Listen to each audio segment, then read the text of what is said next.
Every family will become beautiful where a wife submits to husband, the husband submits to Jesus, the kids submit to mom and dad. It will be heaven on earth. That will be a beautiful family.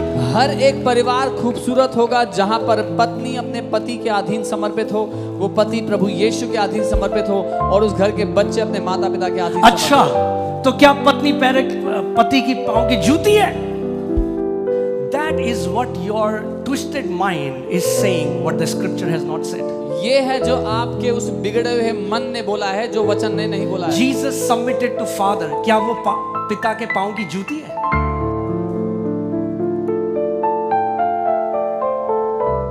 No. Hear this carefully. I don't know why I'm saying this today. ध्यान से सुनना। मगर वो घर जहां पे पत्नी head बनना चाहती है, वो नरक होती है वो परिवार। A house where the woman wants to be the head, that house will be like If you hell. don't like me saying that, you are free to leave. अगर ये पसंद नहीं आ रहा जो मैं बोल रहा हूँ तो आपको आजादी है जाने की। But God's family has to be like God's family. लेकिन परमेश्वर के परिवार को परमेश्वर के परिवार की तरह होना होगा। Amen. Hallelujah. Now, am I saying? I don't know why I'm going there. Lord, bring me back to my message. But hear this. सुनिए, There are abusive husbands, but that's not the norm. Don't take one wrong example and normalize it for everyone. ऐसे पति हैं जो मारपीट करते हैं, पर वो स्टैंडर्ड बना के सब पर लागू मत कर दो कि सारे पति ऐसे होते हैं। प्रभु ने सेट किया है order. God has ordained this.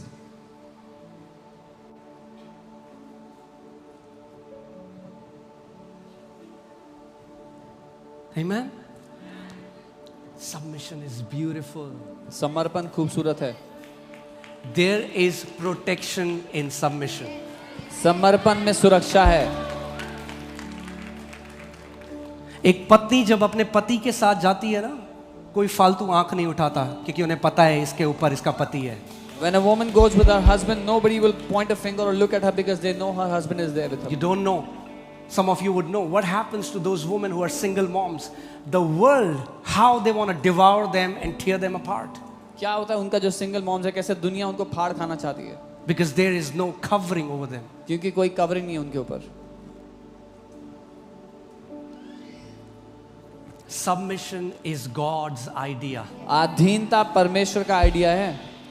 Jesus, even though he was equal with God, yet he humbled himself and became of no reputation and submitted to God the Father. यीशु हालांकि परमेश्वर के बराबर होते हुए उसने अपने आप को अधीन कर दिया, परमेश्वर के अधीन समर्पित कर दिया। I don't know, I cannot sugarcoat these words. If you cannot submit in your life, you are prideful and arrogant. मैं सीधे कहूंगा, अगर अपनी जिंदगी में आप समर्पित नहीं हो सकते तो आप घमंडी हो, अहंकारी हो। And God resists the proud. और परमेश्वर घमंडियों का विरोध करता है।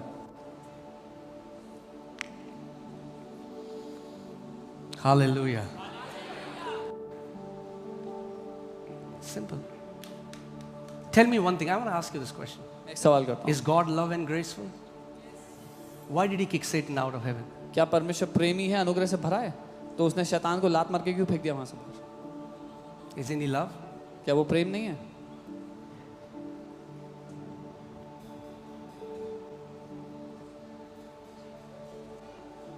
Because pride can twist people's heart that no longer will they submit to anyone in their life. क्योंकि घमंड लोगों के दिल को ऐसा मरोड़ देता है कि वो दोबारा किसी के भी अधीन नहीं हो पाएंगे जिंदगी में।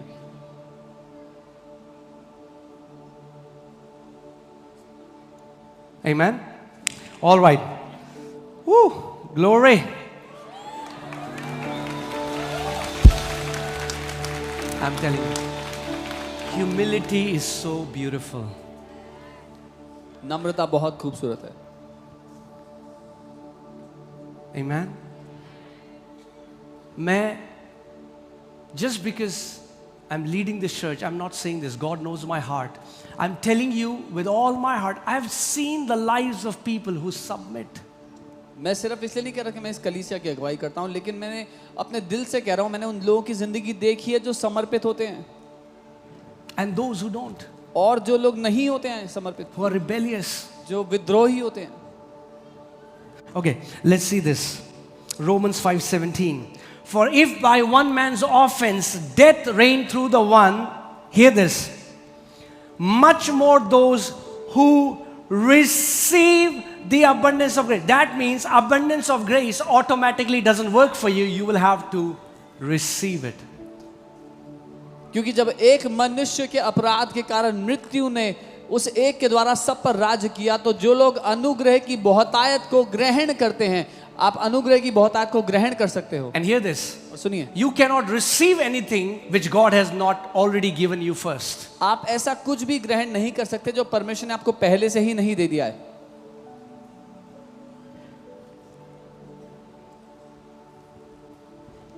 But God gives more grace to the लेकिन परमेश्वर और ज्यादा अनुग्रह नम्र लोगों को देता है. A prideful man cannot receive abundance of grace as simple as that. एक घमंडी व्यक्ति अनुग्रह की बहुतायत को नहीं पाएगा. सिंपल सी साधारण सी बात है.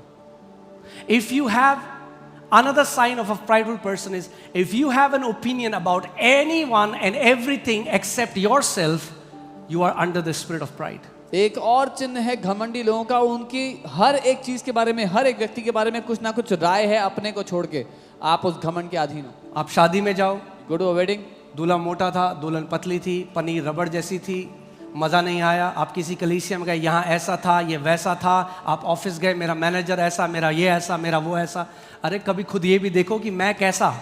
they find faults in everything and everywhere they go. The church they go to, the office they work in, sometimes they should look at how they are. अगर हर कोई खराब है आपके आसपास, हर कोई, तो फिर एक काम करो और अंदर झांको उस लेंस में जिसके द्वारा आप सब चीज देख रहे हो. If everyone you see around you has a problem, then look at the lens that you're seeing through. आपको एक कहानी सुनाता हूँ. I'll tell you a कई story. चेहरों को देख रहा हूँ मैं अभी. I'm seeing many faces. काफी खुश लग रहा है आपका चेहरा. You look very happy. एक घर में डाइनिंग टेबल के पास एक खिड़की थी, उससे पड़ोसी का घर दिखता था.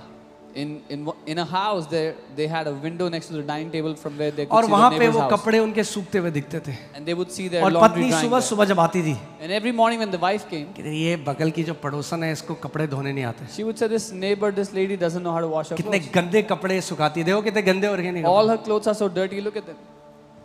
सफेद कपड़े, कितने पीले पीले दाग है. But all the white clothes, they look so pale and yellow. उसको हर चीज में ओपिनियन था. She had an opinion about everything. Opinion को हिंदी में क्या बोलेंगे? राय थी हर चीज के बारे में. She had an opinion about ये everything. ऐसा, वो ऐसा, ये चोपड़ा जी ऐसे, शर्मा जी वैसे, सब ऐसे, ये ऐसा, वो ऐसा, ये ऐसा, वो ऐसा. She had an opinion about everybody around her, everything. Watch out, especially those people जो आपके साथ हमेशा किसी ना किसी और की बातें कर रहे हैं. Watch out. उन लोगों से बच के रहो who always talk about other people when you are around.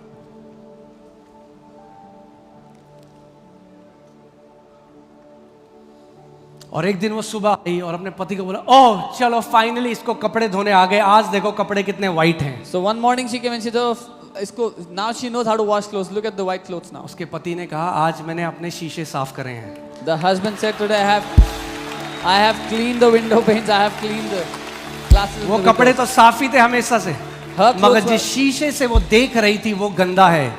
कई बारी इस शीशे को साफ होना बहुत जरूरी है. The clothes that she was drying were always clean, but the window panes were dirty, and sometimes this glass, this lens has to be cleansed. Amen. I'm telling you, if you will taste how beautiful submission is, अगर आपने चख लिया कि समर्पण कितना खूबसूरत है, first to God. पहले परमेश्वर को. So पहला सवाल मुझे पूछना है, अगर मेरे पास एक ऐसी बीमारी है जिससे मैं सालों से लड़ रहा हूं, अगर मेरे घर का कलेश कभी खत्म नहीं होता, पहली चीज मैं इस आयत में जब आता हूं सबसे पहले सोचता हूं, पिता क्या मैं सच में तेरे अधीन हूं? क्या मैं सच में तेरे साथ एक घनिष्ठ संगति में हूं? क्या मैं सच में तेरी कलीसिया के अधीन हूं? क्योंकि उसके बाद आगे की आयत आती है. So if there's a problem, if there's a sickness in my life for years that I'm battling with, if there is always strife in my house, then the first thing I think is, Father, am I really submitted to you? Do I have a relationship? Do I have a living fellowship with you? Am I submitted to your church? And then the next thing applies. कई बार ये ऐसा होता है कि कोई व्यक्ति किसी church में जाता है और कलेश, जहां वो देख रहे हैं कलेश कलेश कलेश कलेश कलेश, यहाँ कलेश, ये गलत वो गलत, फिर वो कलीसिया छोड़ के जाते हैं और कलेश भी चला जाता है छोड़ के. Sometimes some people go to a church and there's strife everywhere with this person and that person, and when they leave the church, the strife also leaves with them. और फिर वो जाते हैं किसी कलीसिया में, देखते हैं हाँ यहाँ बढ़िया है, फिर वहां भी कुछ टाइम बाद कलेश कलेश कलेश, पता ही नहीं क्योंकि कलेश खुद ही कलेश थे, जहाँ जाते वहां कलेश होता. And then they go to another church and after some time there is strife there as well because they did not realize they were carrying the strife with them. Bible says to the pure everything is pure. Bible कहती है जो शुद्ध, जो पवित्र है उसके लिए सब पवित्र है. And to the impure everything is impure. और जो अपवित्र है उसके लिए सब कुछ अपवित्र है. Many times what people say about you has nothing to do with you, but it says who they are. कई बार जब लोग आपके बारे में कुछ कहते हैं तो उसका आपसे कोई लेना देना नहीं है, इससे यह पता लगता है कि वो लोग कौन है.